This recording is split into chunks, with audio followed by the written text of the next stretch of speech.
For the time will come when they will not endure sound doctrine, but after their own lusts shall they heap to themselves teachers having itching ears. Blessed, prosperous, redeemed, forgiven, talented, creative, secure, disciplined, focused, prepared, qualified, motivated, valuable, free, determined, equipped, empowered, anointed, accepted, and approved. Not average, not mediocre. I am a child of the Most High. What's wrong with you people? Because God broke the law for love. Heresy. Destroy it! You are not accountable to the Ten Commandments. You're not accountable to the Jewish law. We're done with that. God has done something new. Besides... Yeah, no, Are you stupid or something? There's a reason we're losing this culture war. Whosoever transgresseth and abideth not in the doctrine of Christ hath not God. He that abideth in the doctrine of Christ, he hath both the Father and the Son. If there come any unto you and bring not this doctrine, receive him not into your house, neither bid him Godspeed. For them. So that's our very first question. What is the doctrine of Christ? The doctrine of Christ is that which Jesus taught. It's the red letters. Shall enter into the kingdom of heaven, but he that doeth the will of my Father which is in heaven. Many will say to me in that day, Lord, Lord, have we not prophesied in thy name, and in thy name have cast out devils, and in thy name done many wonderful works? And then will I profess unto them, I never knew you. Depart from me, ye that work iniquity.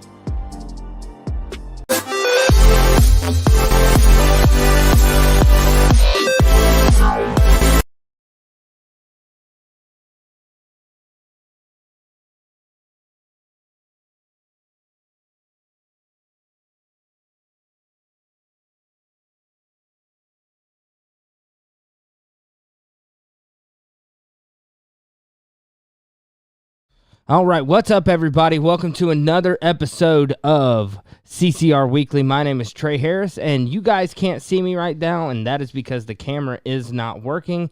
So while I am talking to you guys and greeting you, hope you're doing well, I'm going to be working on this in the background, so bear with me. It actually shouldn't take that long to fix. So let's just add a new source here. I'm going to go to USB camera. And for some reason, this camera is still not working. So, I don't know. But, I hope you're... So, guys, while I'm thinking about it, and while we've got a minute, I want you to do me a favor. Please, if you are on Rumble, please go subscribe to our Rumble page, Course Correction Radio. We are on Rumble. I'll try to make sure I'm updating a link in the description, because now Rumble, if you have over 100 subscribers, live streaming on Rumble is absolutely free. And let's face it, YouTube sucks. So let's all head over to Rumble. And look, guys, I hate for you to have to do something else, but let's face it. We have more freedom to talk about the things that we need to talk about without fear of being removed on Rumble. So we can live stream over there. So if you guys will do me a favor, my goodness. If you guys will do me a favor, and if you head over to that Rumble page and subscribe, that would be a tremendous blessing to us. Also, just by the way of getting the word out, and we've talked about this over on the Daily Show, guys. We are rolling out a new subscription-based platform. And honestly, look, here's the thing. I'm going to be totally transparent with you guys. The link's not there, Tim. I've got to update it, but I will get that. Matter of fact, while I am right here thinking about it, I will get that link for you guys. So give me just a second. But our new platform is over on Substack. It is metanoionmedia.com. Guys, if you just want to subscribe to that, the base subscription it's free. You'll get all of our stuff. It's over there. So that way, if we ever do get taken down, and we're not having 100 subscribers on Rumble yet, you'll always find us there, and that gets delivered directly into your mailbox. Now, we do have that premium subscription, and guys, all of that is to try to cover expenses for this stuff. So, like right now, I'm streaming this in my living room. I've got a German Shepherd running circles around me and 2 Pyrenees in the back. So, it's not the most ideal section, but we're blessed with what we've got. We just want to make sure we're doing our due diligence to get ourselves a space to do this. And if you feel led, there is absolutely no pressure, but we would love for you guys, even just the free subscription and sharing out the stuff helps a lot. The best thing you can do other than that to support this place is your prayers. Prayers are number one. Look, a lot of us don't have any money, but what we do have is prayers. And so if you could give those, that would be a tremendous blessing. Thank you so much for that. So I'm going to pull it up this way, because Rumble doesn't quite work like YouTube as far as trying to get your stuff. Like, you can't just go to your page and share it out like you can on YouTube. So it's actually funny. If you search Course Correction Radio, a lot of it's going to be Truth Radio Show stuff, so you can find us through Dan too. But if you go to, I think it is page 2, you'll finally start seeing some of our stuff up there, which, hey, we're not going to be mad that Dan shuffs those up. Absolutely not. Praise God for that. So this is, let me copy this, and I will put this right here. If you follow that link, that will take you to our Rumble page. So let's try to work on getting this camera up a little bit. And give me just a second. Oh my goodness, I'm tangled up everywhere.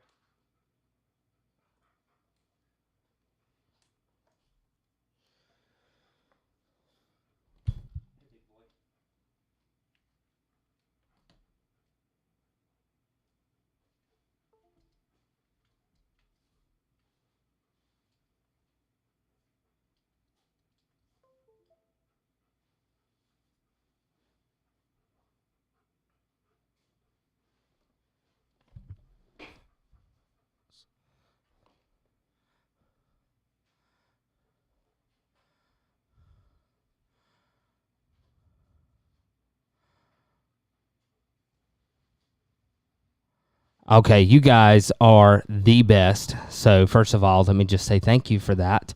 Second of all, let's see if we can get this daggone camera working. So, and like, good guys, if we can't get it working, we won't get it working. That's fine.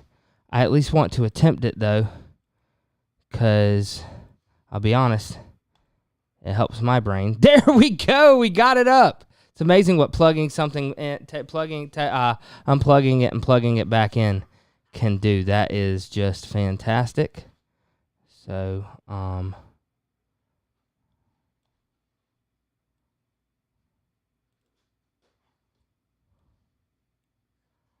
there we go. All right. So this light source is not working either.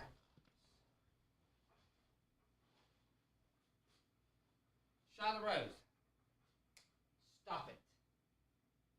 What are y'all tearing up? Y'all got to be kidding me.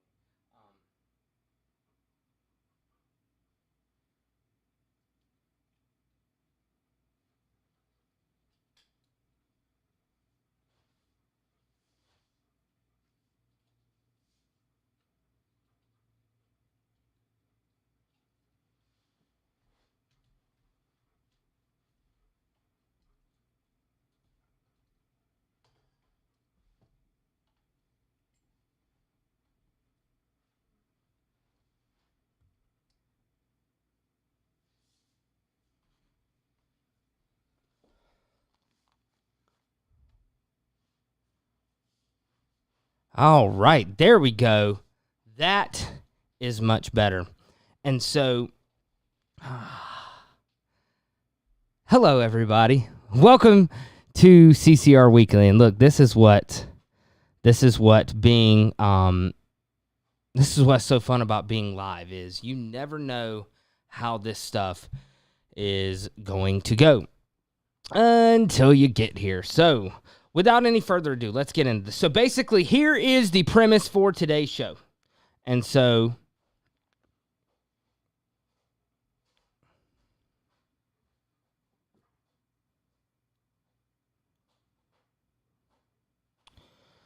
we got a question about there. So basically, here's what happens. So Rumble is really confusing.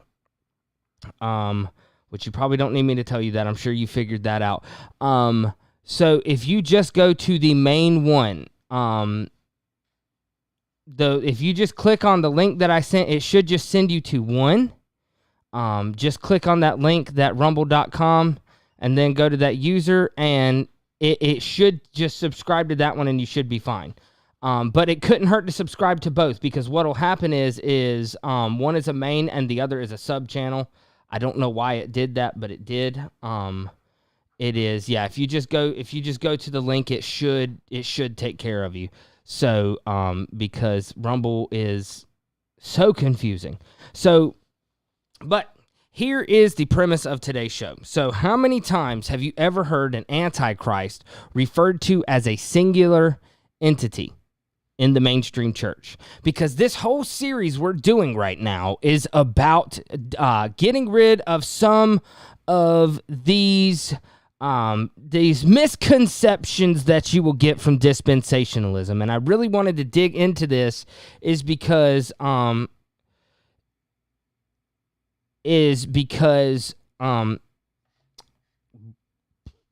losing track of my words. Is because, so when we did the geopolitical origins of dispensationalism, I really felt like we needed to go into and discuss the misconceptions that you will get. And one of the misconceptions that you will get, all right, so last week we talked about Jacob's trouble as it relates to how the rapture does not prepare you for what is going to come.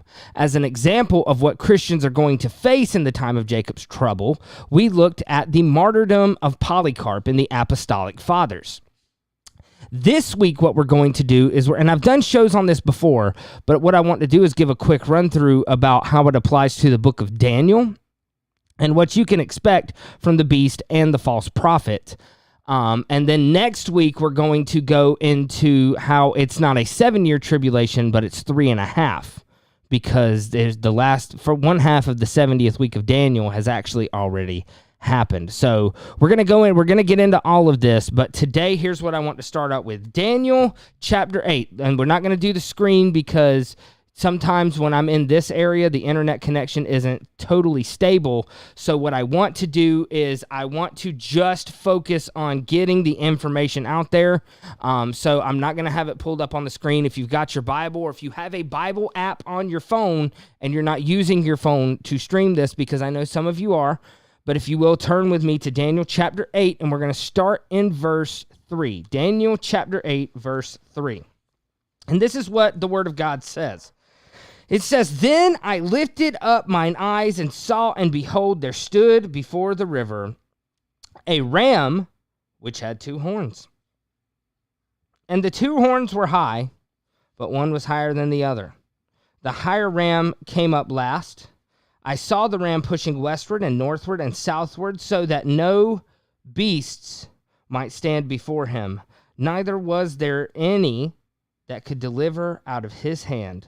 But he did according to his will and became great. And I was considering, and as I was considering, behold, an he-goat came from the west on the face of the whole earth and touched not the ground. And the goat had a notable horn between his eyes. And he came to a ram that had 2 horns, which I had seen standing before the river, and ran unto him in the fury of his power. And I saw him come close unto the ram, and he was moved with a collar against him, and smote the ram, and brake his 2 horns, and there was no power in the ram to stand before him. But he cast him down to the ground, and stamped upon him, and there was none that could deliver the ram out of his hand." Hey, Wallace, chill out, buddy. It's okay. It's all right. You don't need to play with them right now. Sorry, guys. Wallace is, he's full of energy. He's a 5-year-old German Shepherd, and you're going to tear out all my cords, Wallace. Stop. So he's a good dog, though. He's a great dog. And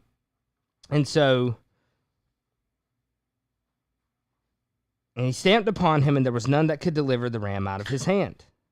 Therefore the he-goat waxed very great, and when he became strong, the great horn was broken, and for it came up 4 notable ones toward the 4 winds of heaven, and out of one of them came forth a little horn, which waxed exceeding great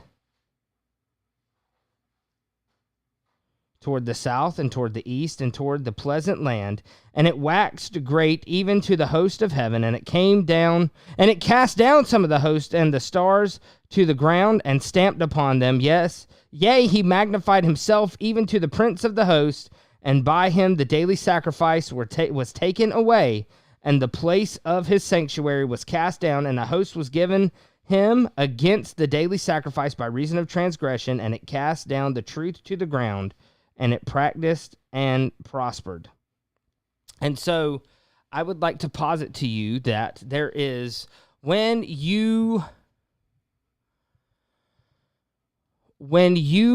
look at Daniel chapter 8, a lot of what you're going to see if you read commentaries is about how this applies to Media and Persia, and there's some truth to that, and how the he-goat that came along was Alexander the Great, and there was 4 horns that came out of him and a little horn from amongst them. You'll see that is referred to as Antiochus Epiphanes, and look, there's definitely a foreshadow of that. But one thing I want to do, and if you'll turn to the book of Revelation, I really want you to pay attention to this.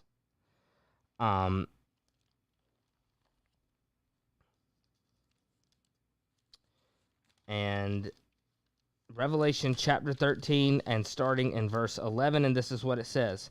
"And I beheld another beast coming up out of the earth, and he had 2 horns like a lamb, and spake as a dragon. And he exerciseth all the power of the first beast before him, and causeth the earth and them which dwell in to worship the first beast, whose deadly wound was healed. And he doeth great wonders, so that he maketh fire come down from heaven on the earth in the sight of men. And he deceiveth them that dwell on the earth by the means of those miracles which he had power to do in the sight of the beast, saying to them that dwell on the earth," Wallace, sit. Leave them alone. Sorry, guys. That dwell on the earth by the means of those miracles which he had power to do in the sight of the beast, saying to them that dwell on the earth, that they should make an image to the beast, which had the wound by a sword and did live. And he had power to give life unto the image of the beast, that the image of the beast should both speak and cause that as many as would not worship the image of the beast should be killed. And he causeth all, both small and great, rich and poor, free and bond, to receive a mark in their right hand or in their forehead, and that no man might buy or sell, save that he had the mark or the name of the beast or the number of his name. Here is wisdom. Let him that have understanding count the number of the beast, for it is the number of a man, and his number is 666. And that's another thing that we'll get into in the future, is this misconception that the number of the beast is somehow related to gematria. Guys, gematria is evil. It is a satanic form of numerology that is used to glean hidden knowledge from the Torah. You will find this in the Kabbalah. And I have got books on the Kabbalah that could show you this. But what I'm going to do is I'm going to show you and prove without a shadow of a doubt that this Kabbalistic thought is actually going to be not something we should be doing to find out the number of the beast. We'll get into that in the future, but what we're going to do right now is we're going to go over here and we're going to read about this false prophet. And this is from chapter 46 of the Genesis 6 conspiracy. It says, at Babel, there was a false prophet who changed the future of humankind through the reintroduction of the spurious sciences. Who was this false prophet accredited with the Babylonian and Egyptian mystic religions at Babel? This rebellious mystical icon and reticent patron saint of alchemy was, of course, Hermes. Guys, if you want to know more about alchemy and how it applies to all this, please go check out CCR Weekly number 10, Ancient Alchemy and the Rise of the Beast. We look at how alchemy is being pushed through the symbolism of the Delta variant, the Omicron variant, and Meta with Facebook. You guys should totally go check that out. Even if you want to, if you need more information on it now, feel free to go check it out. But you can find that on our YouTube channel. It is, you go down a ways under our videos, you will find it. It's got a picture of John D. with the Vatican in the background as the thumbnail. But it'll explain all of this alchemy stuff. And make no mistake, what we are going to get into with the false prophet is this alchemical religion, because alchemy is entirely based off of a Kabbalistic system. So this is what it says. One should look fearfully forward to this end-time spurious religion, seizing center stage through the corrupting and reorganizing of a shattered Christianity. We talked about this in the geopolitical origins of dispensationalism, how World War III was being put into place between the political Zionists, that would be the dispensationalists, and the Zionistic Jews, and the Muslims. And what it would do is it would destroy the foundations of both atheism and Christianity and usher in the religion that Albert Pike called the true religion of Lucifer. Guys, the plan of the Illuminati, or this Rex Deus, or whatever you want to call them, but these powers that are worshiping Satan and worshiping Lucifer, because if you haven't heard that before, they are two completely different entities. Nowhere in the Bible does the Bible say that Lucifer is Satan, but rather that Lucifer is the son of another entity. Go check out FOJC Radio if you want to know more on that. But this is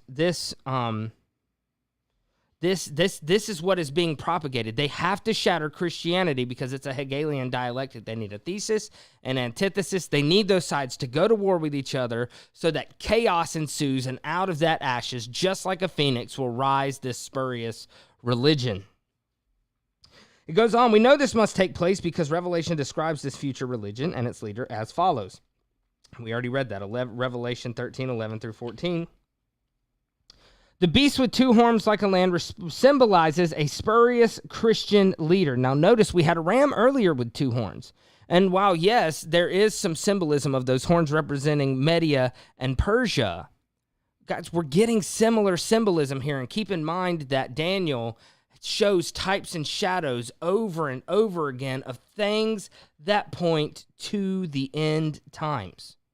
And so when you're talking about this, and we're going to get into this, and if you haven't watched the Secret Church of the Holy Grail episode, you're going to want to watch this one after, because we're going to be building on some of the stuff in that as well. And so Magi will be prevalent, I'm in the wrong spot. This beast with 2 horns like a lamb symbolizes a spurious Christian leader, for this scurrilous beast speaks like a dragon, marking its true nature. The second beast described in this prophecy is the notorious Antichrist. The Christianity before branching, the future universal religion must first infiltrate and then corrupt mainstream Christianity before branching out to the rest of the global religions, thereby giving it a universal Christian appearance. Guys, this is already in the works with things like the Rosicrucians, which you will see now working through the Hermetic Order of the Golden Dawn, or they are known as Alpha and Omega something here in the United States. I actually followed them on YouTube just to see what they are up to. I don't recommend you doing that, because the things you will see on their YouTube channel are absolutely blasphemous. But when you are in the spiritual warfare, you're called to know your enemy. So, and if I ever see anything up there that I think you guys should know about, I'll let you know. But of course, you're free to do whatever you want. That's just my advice. And so it says, the future harlot religion will be led by one of the most villainous characters of the Adamic epoch, the false prophet. The iniquitous character described as the beast of Revelation 13 will be revered to be one of the greatest prophets of all the ages. He will be respected like Moses in both esteem and pomp. His role will be that of the false Elijah. Now that's very important, because what we're going to do next is I'm going to come over here. This is The Legends of the Jews by Louis Ginsberg. And we are going to come over here to page 618. This is in chapter 8, I believe it is. It's either chapter 7 or chapter 8. And this entire chapter is about Elijah. And this is called Teacher of the Kabbalah. Yes, the Jews believe that Elijah was the originator of Kabbalah. They and I'm going to show you a quote where they say that Elijah is to Kabbalah what Moses was to the Torah. Absolute blasphemous stuff here. But this is important, because all this does is this is the same spirit of Antichrist working to prep the common Jewish people to accept, those that have denied Christ, to accept, and it's designed for those who haven't heard of Christ to completely blind him to them and accept the false prophet when he comes on the scene. This is what it says. The frequent meetings between Elijah and the teachers of the law of the Talmudic time were invested with personal interest only. Upon the development of the Torah, they had no influence whatsoever. Talking about Elijah, his relation to the mystic science was of quite other character. It is safe to say that what Moses was to the Torah, Elijah was to the Kabbalah. His earliest relation to it was established through Rabbi Simon ben Yohai and his son Rabbi Eliezer. For 13 years, he visited them twice daily in their subterranean hiding place and imparted the secrets of the Torah to them. 1,000 years later, Elijah again gave the impetus to the development of the Kabbalah, for it was he that revealed mysteries, first to the Nazarite Rabbi Jacob. And watch out for these people claiming to be Nazarites that are following the doctrines and examples of the Ebionites. They are wolves planted in among the sheep, designed to lead them away. Some of you guys know who I've been talking about. There's some that have made complete documentaries about this stuff that was propagated by other Hebrew roots people who have now left the faith completely and taken thousands of them after creating such lies about the Apostle Paul. These are people like this. Watch out for them. They're wolves. Mark them, avoid them, pray for them, because none of us, it's not our place to judge who can and cannot come back, but we are to mark and avoid them. Pray for them. Pray for the people that have been affected by them. This is what it says. So the first to the Nazarite rabbi Jacob, then to his disciple of the latter, Abraham ben David. Skipping down, the Kabbalists in general were possessed of the power to cite Elijah, to conjure him up by means of certain formulas. I wonder if they're the same formulas used by the Av in 1 Samuel 28, and I even have a note about that. One of them, Rabbi Joseph de la Reina, once called upon Elijah in this way, but it proved to be his own undoing. He was a saintly scholar, and he had conceived no less a purpose than to bring about the redemption of man by the conquest of the angel Samael, the prince of evil. Guys, this is just blasphemous stuff that this is teaching. But this is what it says about Elijah being the forerunner of the Messiah. And you just saw, if you go on and you read this chapter in the Genesis 6 conspiracy, Gary Wayne talks about how what this false prophet will do is he will usher the way in for the beast, the first beast of Revelation 13, as Elijah did, as Elijah is supposed to do, just like John the Baptist did when he had the spirit of Elijah and ushered in Christ Jesus. It's going to be the same way with the beast. It says, many cited, though, Elijah's participation in the course of the historical events it cannot be compared with what he is expected to do in the days of the Messiah. He is charged with the mission of ordering the coming time aright and restoring the tribes of Jacob. His messianic activity thus is to be twofold. He is to be the forerunner of the Messiah, yet in part he will himself realize the promised scheme of salvation. Elijah's preparatory work will be begun 3 days before the advent of Messiah. I thought that interesting. But what it says is this office of expounder of the law of Elijah will continue to occupy even after the reign of peace has been established on the earth, and his relation to Moses will be the same Aaron once held. So we're looking for somebody in a high priest position. And I think this is why when you look at the breastplate of the anointed cherub that covereth in Ezekiel chapter 28, he's got the same breastplate as a high priest, yet there is some stones missing. And I believe that this is an entity who will somehow be involved in the false anointing of this false prophet.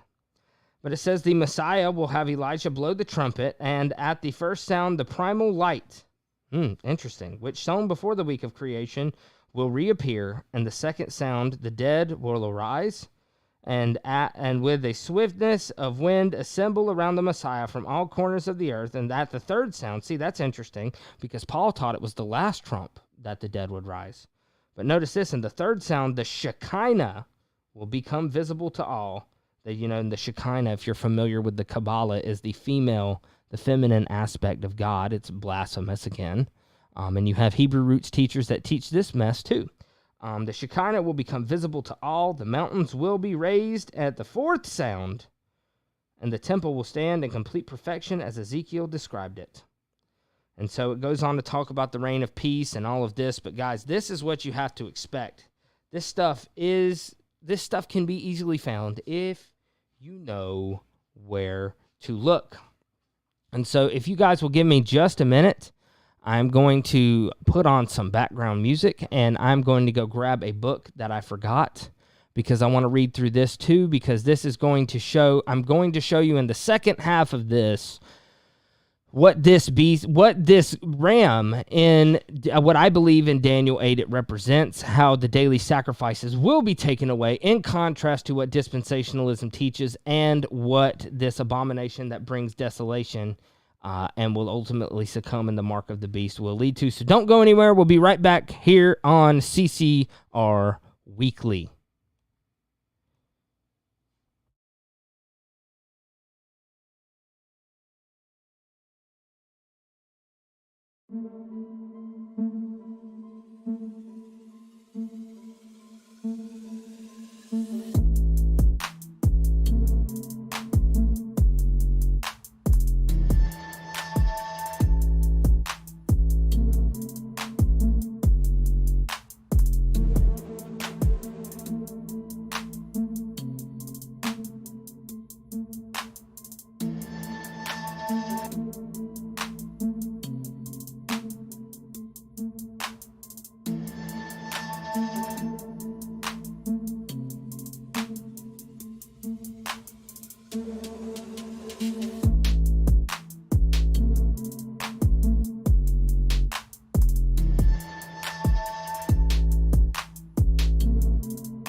All right, guys. So I think I've given away how young I actually am with some of the music that I got up here, because I'm sure it's noise to some of you, and I apologize.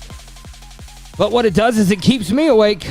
So, and hopefully it keeps you guys awake too. So, because I know if you're anything like me, I stay tired. As a matter of fact, I have gone since CCR Weekly. This is rabbit trail, but indulge me.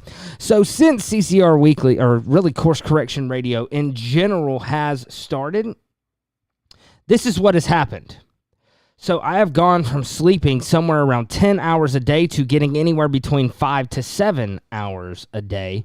My sleep schedule has completely changed. So, but that's just, like I said, that's an aside. So when I'm tired, I need music that pumps me up. So, but I will say the exercise I've been getting helps too. Like before the show, I went and played pickleball with my brother, my sister-in-law, and my mom. We had tons of fun. So that was a blast.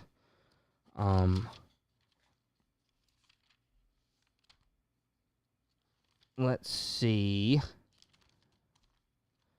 I can't find my spot. There we go. Here we are.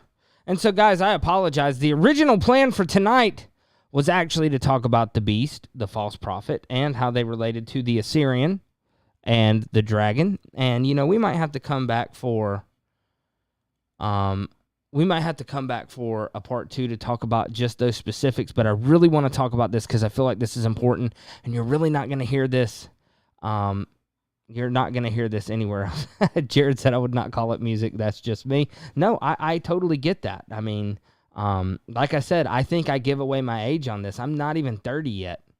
So, and like all of that dubstep kind of stuff, that was really popular when I was in high school. But it was actually the first part that it sounded like music that you would hear before something went streaming. I was like, so I got to get that. And then I found out it had the dubstep, and I was like, I can get down with that. So let's go back, if you will, to Daniel chapter 8, because I really want to focus on this ram. So, hold on. Willa off. Ooh, man, those Pyrenees puppies, they're something else. I can hear one of them's in there trying to get into the sink. So, but notice what it says. It says, I saw the ram pushing westward and northward and southward.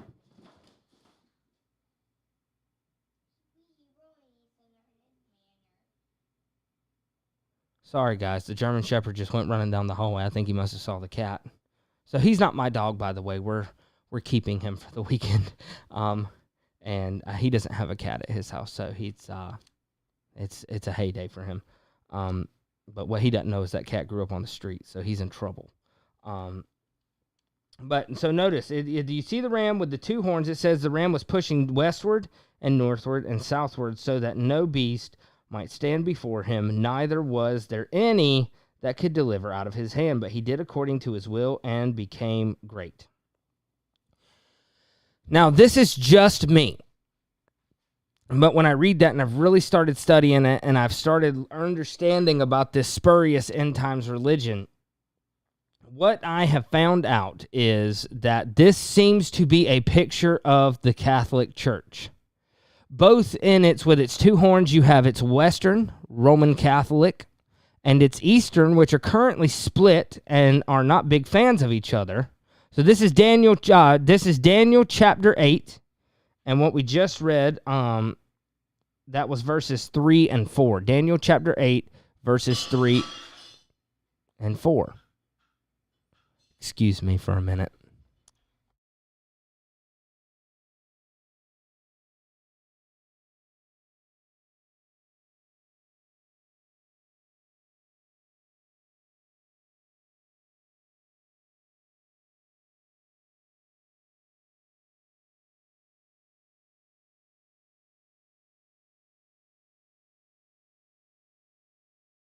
Sorry about that. That was the puppies again.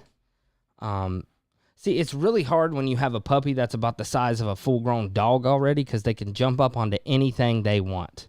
So, so you have these two horns, which I believe very well could represent the Eastern and Western sides. You have both Roman Catholicism and the Eastern Orthodox Church, which, yes, technically are not big fans of each other, but let us not forget that a few years ago, I believe it was the Pope and the Archbishop were down in Antarctica with the Ark of Gabriel, which was extremely odd. So they are working together somewhat behind the scenes, and I believe that it is this beast, this false prophet, that will reunite them together. I believe that both will have to be taken down. Because to several different people, and we all can acknowledge that these are false signs of Christianity, but nevertheless, they are, to a lot of people, considered Christianity. And to so many people, because of their ancient nature, are considered the true churches. And what happens is you have the Eastern Orthodox side who says, no, the Western, they have split from us. They've become heretics. We have the true religion. Even though neither one of them followed this book right here. Now, when you go on, it says, and I was considering, and behold, an he-goat came from the west on the face of the whole earth and touched not the ground, and the goat had a notable horn between his eyes.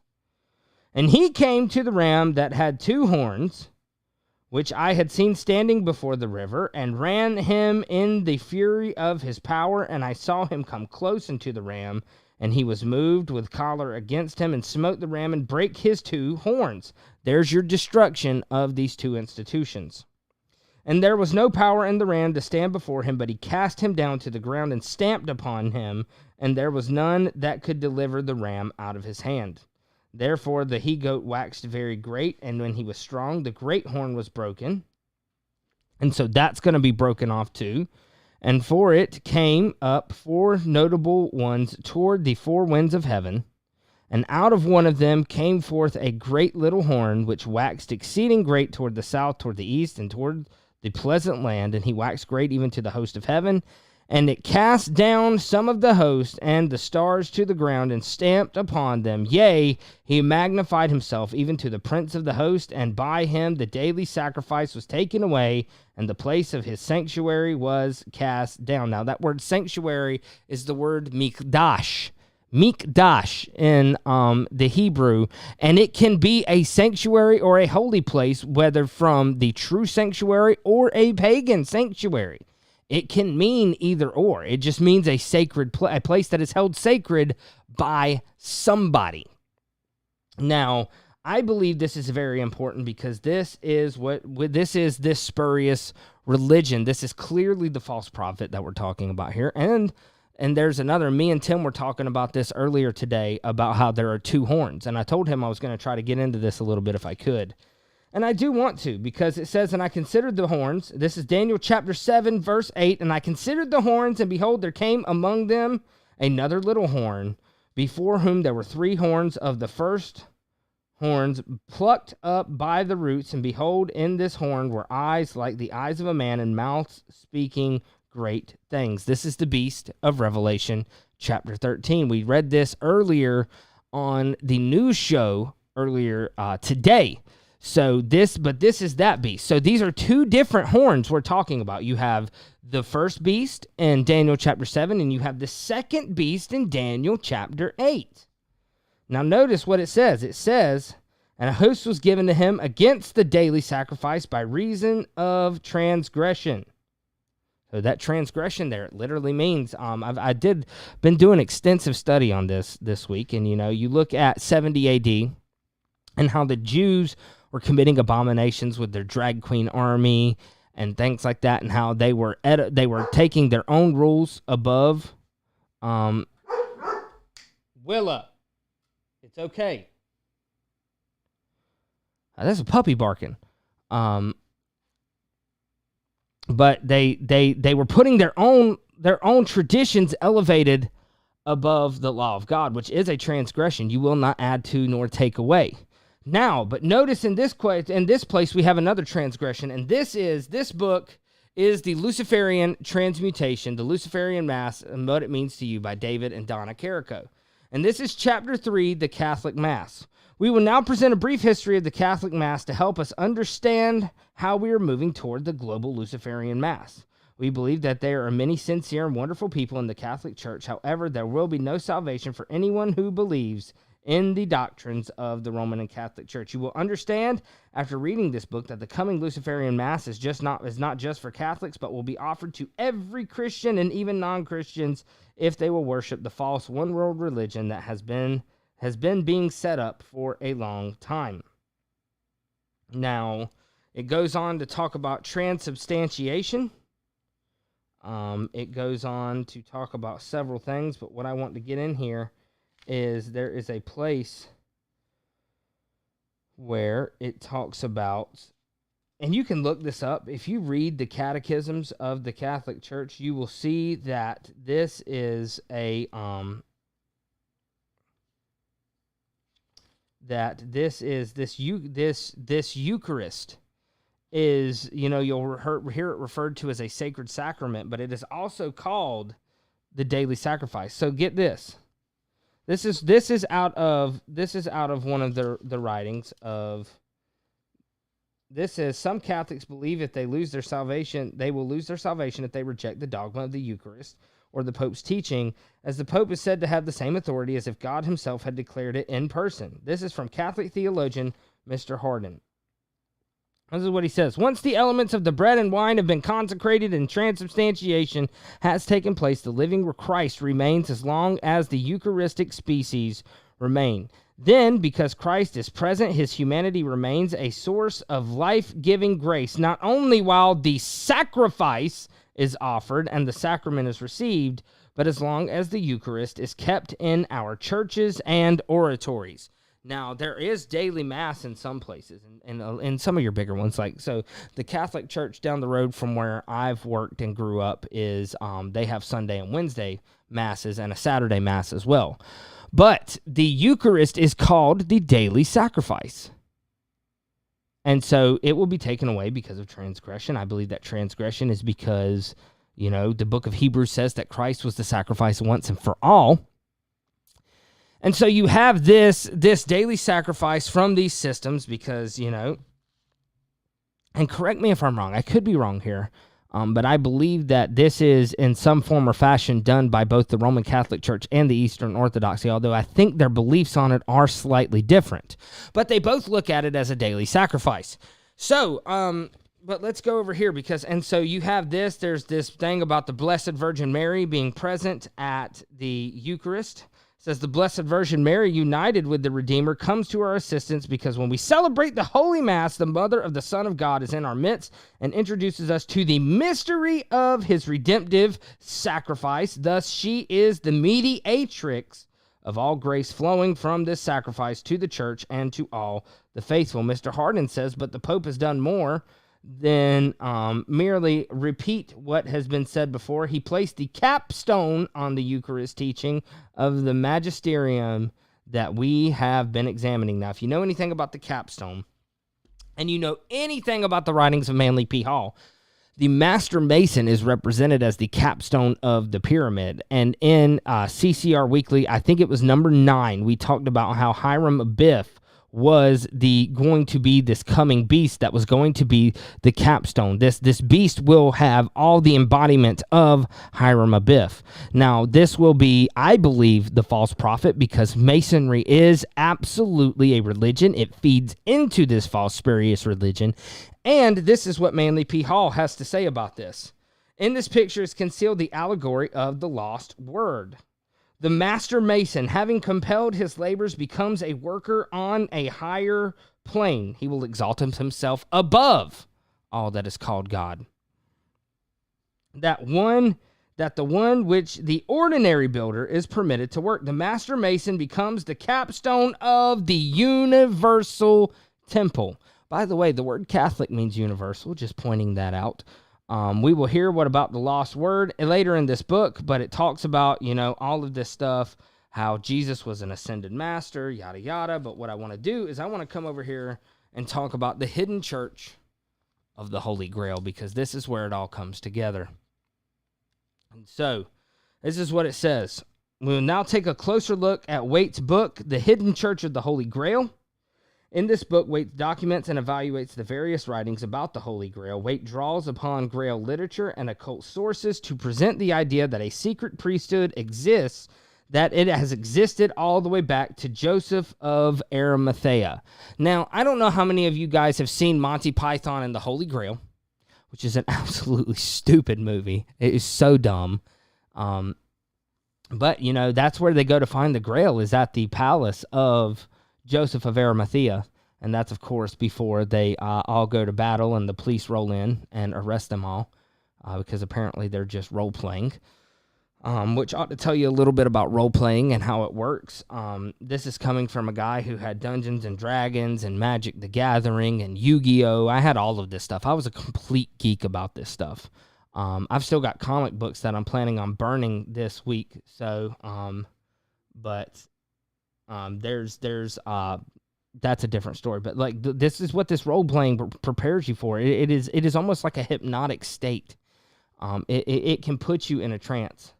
So, but this is what it says: the secret words of consecration, the extra efficacious words which must be pronounced over the sacramental elements, so that they may be converted into the ark natural Eucharist, have by the hypothesis never been expressed in writing, or alternatively have been enshrined only in a lost or hypothetical book. It follows that since the Grail was withdrawn from the world together with its custodians, the Christian church has had to be content with what it has, namely a substituted sacrament. So this is why I believe this little horn is going to come and he's going to put a stop to the daily sacrifices, because this spurious religion believes that the Catholic Eucharist, which is just as blasphemous, mind you, is a false substitution. So they're going to want to put, this is what, I'm just telling you what these guys believe. They believe that this is wrong, and they need to put a stop to it. These are the people that believe that they are the secret bloodline of Jesus, by the way, because that's what the Holy Grail is. If you're not familiar with the Da Vinci Code, the Da Vinci Code is just writing down what people like Da Vinci actually believed, and it's trying to make you think that it's so outrageous that it's a fiction. That way these people can continue to operate in plain sight. Stop me if I'm going too fast for you.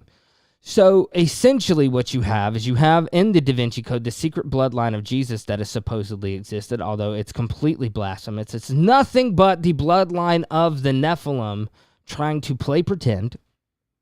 But this is the bloodline that I believe, one of these bloodlines, is what they are contending for the spot of Antichrist. Now, what's interesting is you can look at one of these bloodlines, and God, this is how much of a sense of humor I believe God has. God, when William Tyndale was burned at the stake, he asked for God to open the King of England's eyes. And God used a King of England that came from one of these bloodlines, and that was King James. Praise God, because everything that we have that we can use to fight against these guys comes from somebody in their own bloodlines, in the bloodline of the dragon. This is just absolutely wonderful stuff to me, and it gets me just so excited. I love it. I love it because it shows you that no matter what they do, God will always be 50,000 steps ahead of them. Always. And so, it says, I could conclude that a valid mass has always been said in Rome and the other assemblies, but unfortunately at the present time it is a memorial rather than a realization. Transubstantiation and reservation are the nearest approaches to the idea of the Ark Natural Eucharist. And what the Ark Natural Eucharist is this is the transmutation mass. They believe they can say these secret words, which is the secret word that Freemasonry has been in search of. Things like, they have their blasphemous secret words like Mahabon and Jabal-un, which is 3 different names, including the name of God mixed in with 2 pagan gods. Blasphemous stuff. But they believe, they are after these secret words. They will get these secret words, and they'll be able to say this blasphemous prayer over this stuff, and they'll be able to transmutate it. And so, guys, I highly recommend that you get this book. I highly recommend it. You can get it at FOJCradio.com under the resources page. And this is Be B19 is the number it is. It's B19, Luciferian transmutation, the global Luciferian mass, and what it means to you. So, because you're going to want to read this, because this is the kind of stuff that is going to come, and I won't give away too much yet, but there are me and you know, and let's just put it this way. We've got some plans to even further elaborate on why these guys do these things and what miracle of Jesus they're mimicking. So I'm very excited about that. But so I'm actually that's what I've got. As far as these are the things that you're not going to be taught about Jacob's trouble. These guys, if they hate the Catholic Church, and I'll end with this. This is what I've got as far as books. As far as books go with this. Now, when you're talking about the desolation and all of that, you know, this will definitely desolate the actual temple of God. And so, but you know, if these guys hate the Catholic Church this much, imagine how much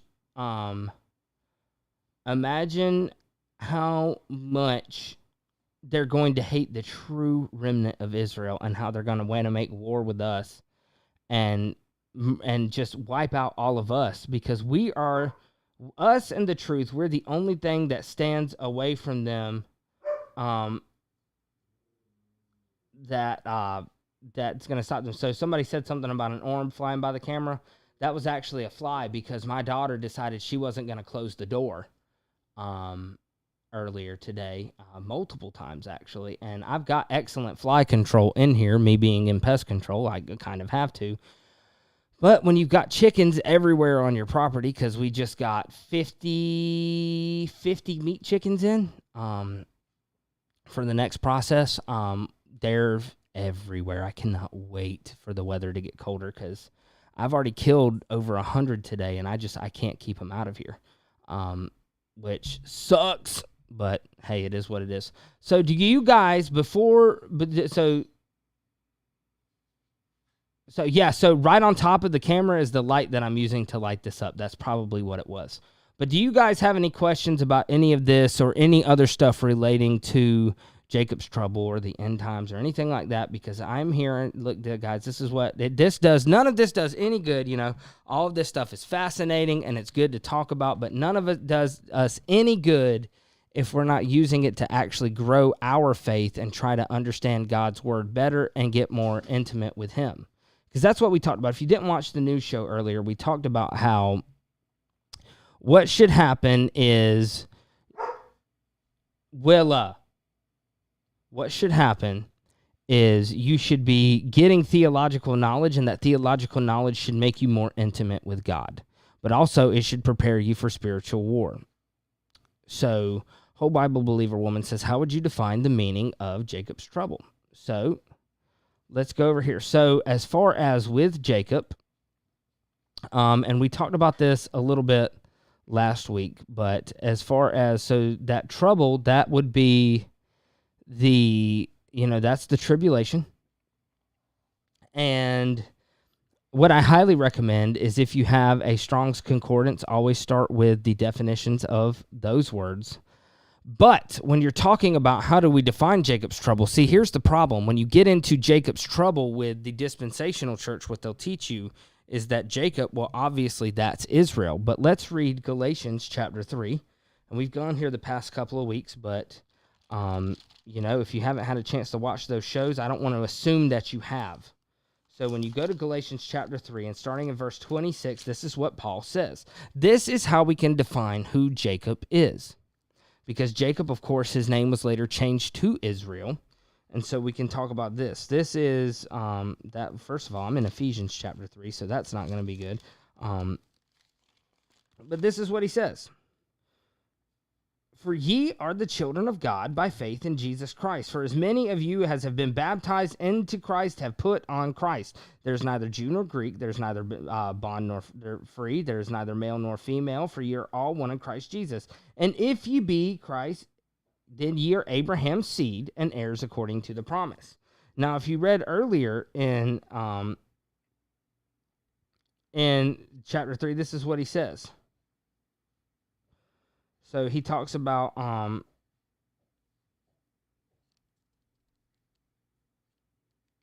let me find it.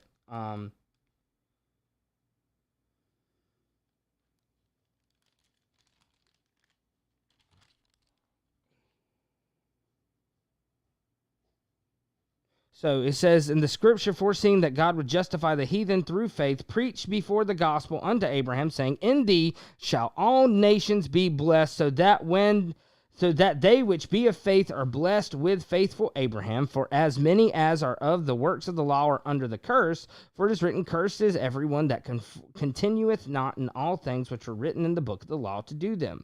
But no man is justified by the law in the sight of God. It is evident the just shall live by faith, and the law is not of faith, but the man that doeth the law shall live by them. Christ hath redeemed us from the curse of the law, being made a curse for us. For it is written, says every man that hangeth on a tree, that the blessing of Abraham might come on the Gentiles through Jesus Christ, that we might receive the promise of the Spirit through faith.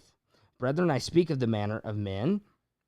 Though it be a man's covenant, yet if it be confirmed, no man disannulleth and addeth thereto. Now to Abraham and his seed were promises made. He said not, and to seeds as of many, but as of one, and to thy seed, which is Christ.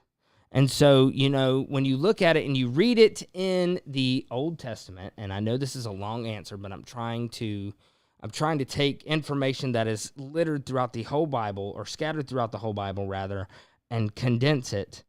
So when you look at the Old Testament, you see that Abraham is promised. There's a promised seed given to Abraham. And at first, it looks like that seed is Isaac and then Jacob, but these covenants are renewed with Isaac and Jacob because the seed is Christ.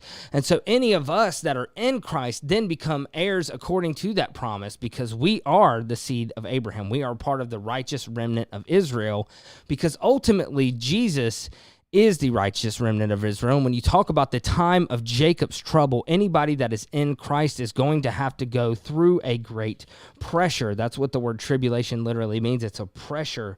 Like, imagine a diamond that is being refined. And this is what we were talking about in our Sabbath study with my daughters earlier, where we were reading through Job. And, with them, I try to read verses here and there out of it, but I've got like a comic book Bible, if you will, because the pictures really grab their attention. And I told my daughter that Job went through bad things because God was refining him, and that we are all like diamonds, and God is trying to refine us and purify us so that way we may be in the purified, kingdom to come. But this is what Jesus said.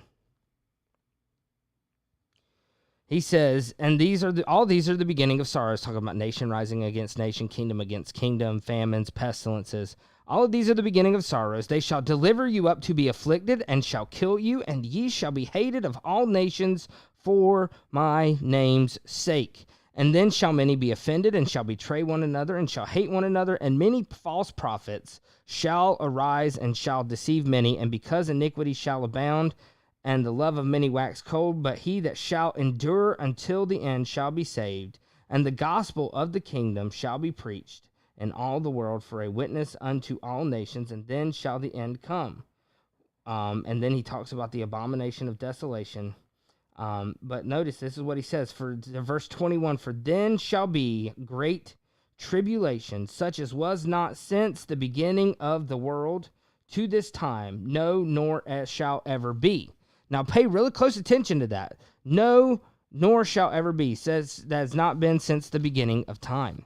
If you were to flip back to Jeremiah chapter 30, where Jacob's trouble is talked about, and we talked about this a little bit last week too, but like I said, I don't know who has seen last week's and who hasn't, so I do want to read this, and this is what it says. And these are the words of the Lord that spake concerning Israel and concerning Judah. For thus saith the Lord, ye have heard a voice of trembling, of fear, and not of peace.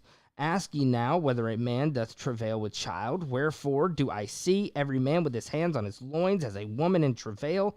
And all faces are turned into paleness. Alas, for that day is great, so that none is like it. It is even the times of Jacob's trouble, but he shall be saved out of it. So what is Jacob's trouble? Jacob's trouble is the great tribulation, and it is specifically a tribulation for the believers in Jesus Christ, those who are the seed of Abraham and heirs according to the promise. So I hope that's a long answer, but I hope that answers your question.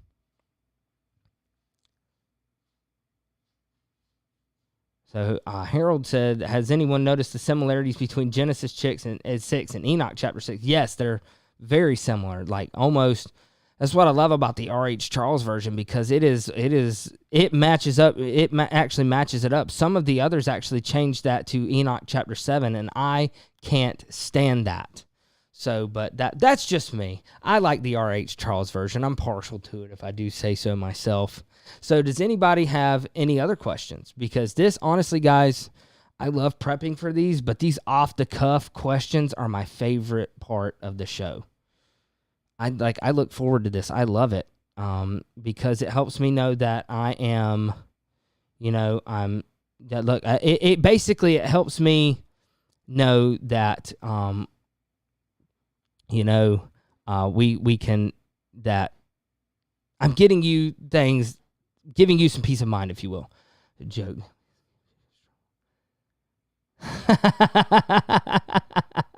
That's funny, Tim. Tim says it's a joke, but he says, can we escape Jacob's trouble not by the rapture, but by going up Jacob's ladder? That's funny. That's funny. So we've got another question from Mo Growney, which I believe is Maurice, right? So what's up, brother? Says, can you explain what Constantine did? So this is a super, super Cliff Notes version, but essentially what Constantine did was he assumed, basically what he did was he made a false version of Christianity a universal religion, just like what we talked about tonight is going to happen. And what he did was he went in there and he took a Christian veneer and put it on top of sun god worship, changing the Sabbath from Saturday to Sunday, even to the point where if you got caught worshiping on the Sabbath, they would come in and they would take you out as heretics. Now, and I will say this. So before this, and if you read the church fathers, you can see this. They had already started doing worship on Sunday. Justin Martyr talks about this because of the persecution that was coming from the synagogue of Satan with the scribes and the Pharisees. So they had already started it for that reason. And yeah, some of them believe that was the Christian Sabbath. I disagree with that 100%. But I also kind of can sympathize with why they were doing it. But what I think they did was, it's just like, it's why we call this course correction radio. We have a tendency when we do something, we have a tendency to go over here. It's just like if you've ever not paid attention and you run off the shoulder of the road, you have a tendency to overcorrect. This actually causes fatal accidents all the time. And I believe it's the same in our walks. What happens is we go over here too far and then we come way over here and correct. Many of us, that was to the Messianic and Hebrew roots movements. And that's why I started this, and I think that's what happened with the early church. They corrected too far, and they said, well, the synagogue of Satan worships on the Sabbath. So clearly, we're going to worship on a different day because we're going to worship on Sunday and talk about how it's a foreshadowing of the eighth great day. Which, by the way, I have no problem with corporate worship on Sundays per se. But know that it's not the Sabbath. I have no problem with you worshiping on that and saying it's the eighth day of worship. No problem with that whatsoever. But it's not the Sabbath. You have to distinguish between the two. Otherwise, you're breaking a commandment of God. And that is exactly what happened with Constantine. Constantine was I believe, another type and shadow of this beast. Although I'm not sure if he was one of the seven that the eighth is going to come out of, if that makes sense.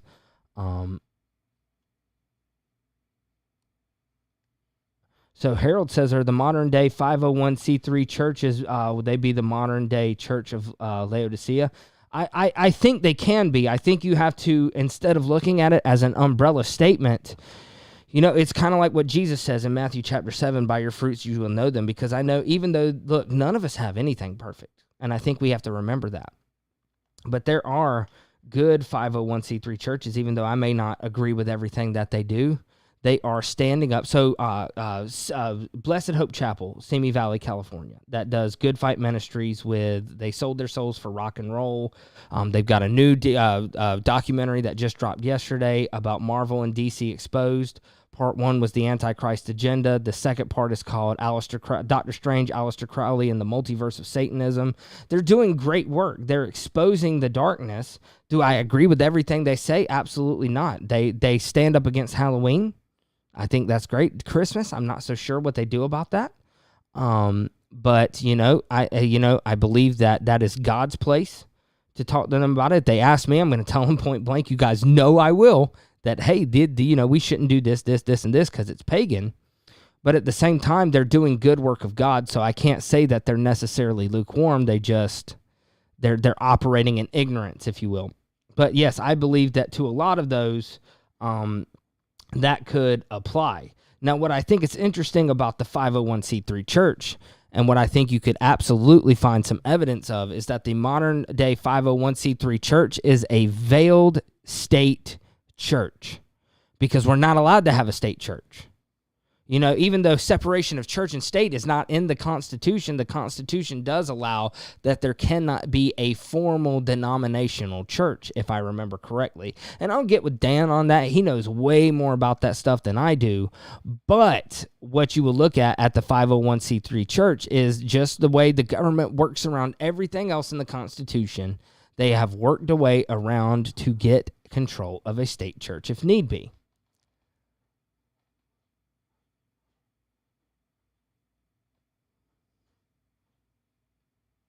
So this is a really good question, and I'm actually not even sure if I can answer it. But we've got another question from Mr. Mo, and I really like that. I like the Mo. That's cool.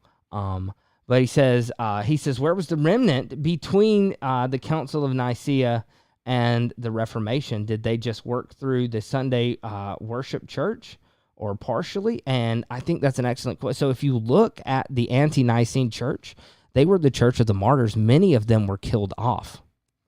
But and it's just like you look at churches in places where Christianity is outlawed now. Many of them probably did go underground, and they did operate from within that. And that is why I think for so long, and like I said, I'll look more into this for sure, but this is just based off the knowledge I do have of it.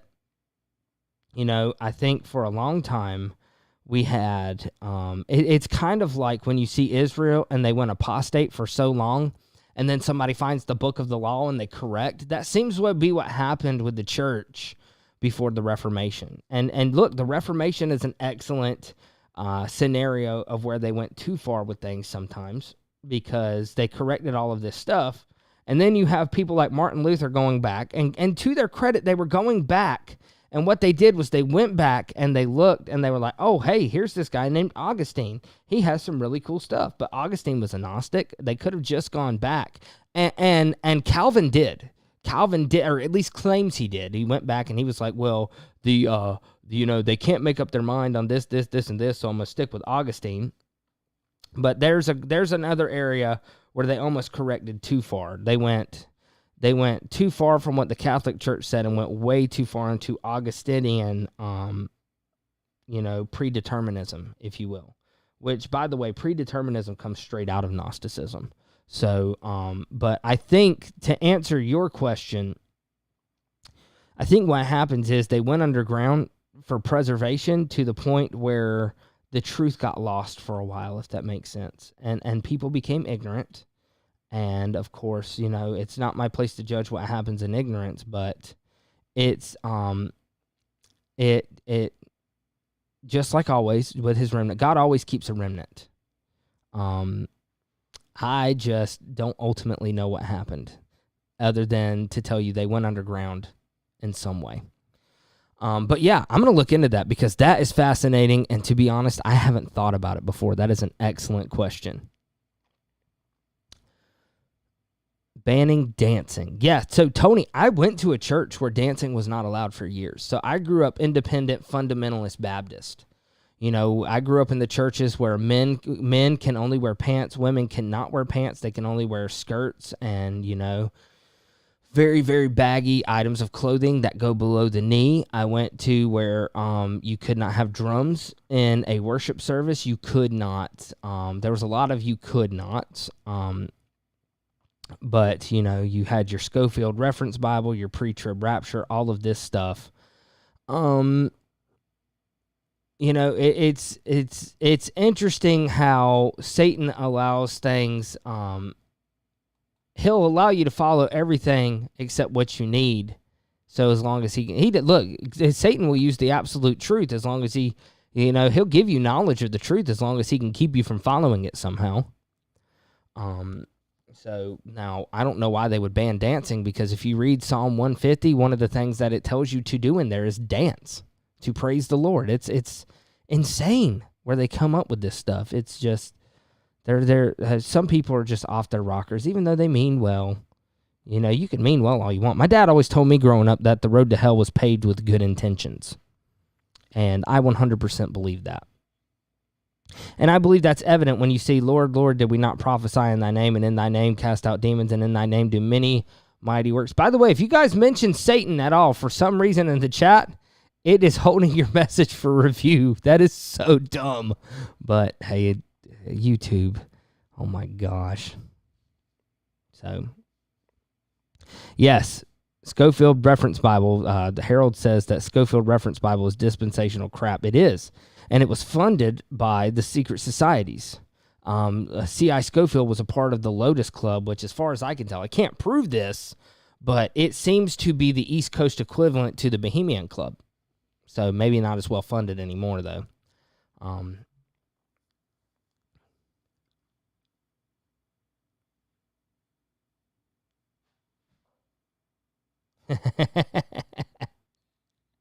That's funny.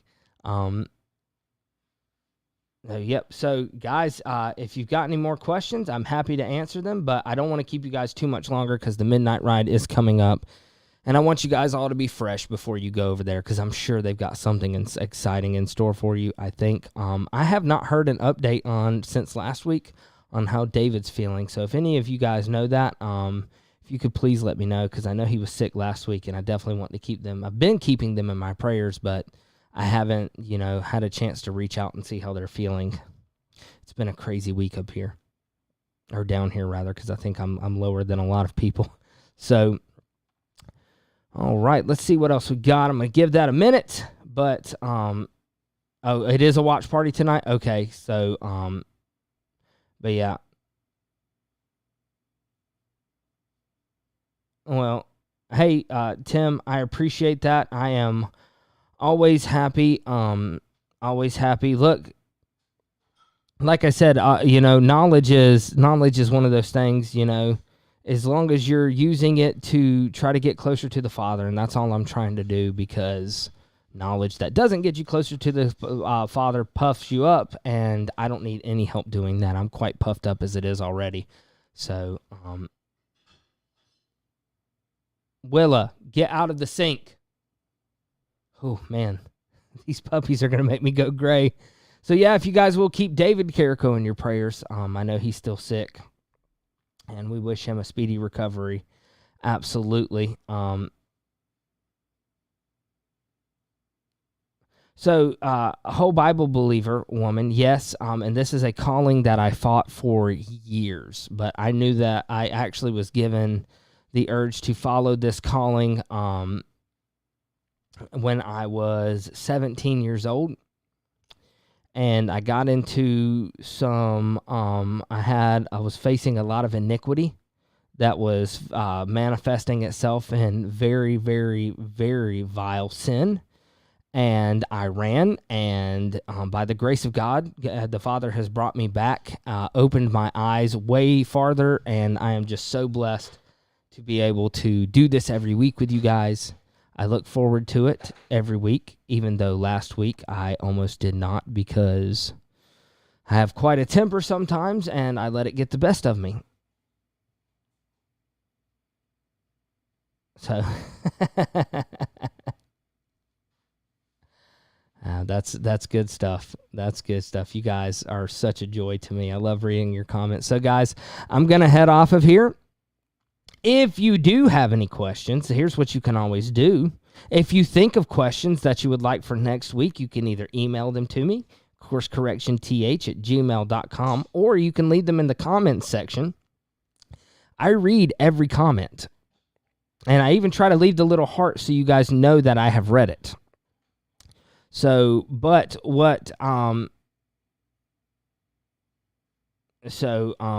yeah, if you guys do that, please do. And I will try to make sure we set aside time to answer those next week as well. Like I said, next week, as long as the Father doesn't give me any other plans, we're going to be looking at the second half of the 70th week of Daniel, the 1,240 days that the Bible speaks of, and how they will be cut short, because many people were ramping up looking for that Antichrist to come on the scene during the Abraham Accords, and I tried to tell people, guys, nothing is going to happen with this, and sure enough, it didn't. But that's not me trying to toot my own horn. They could have known this too if they would have just read the Bible. So,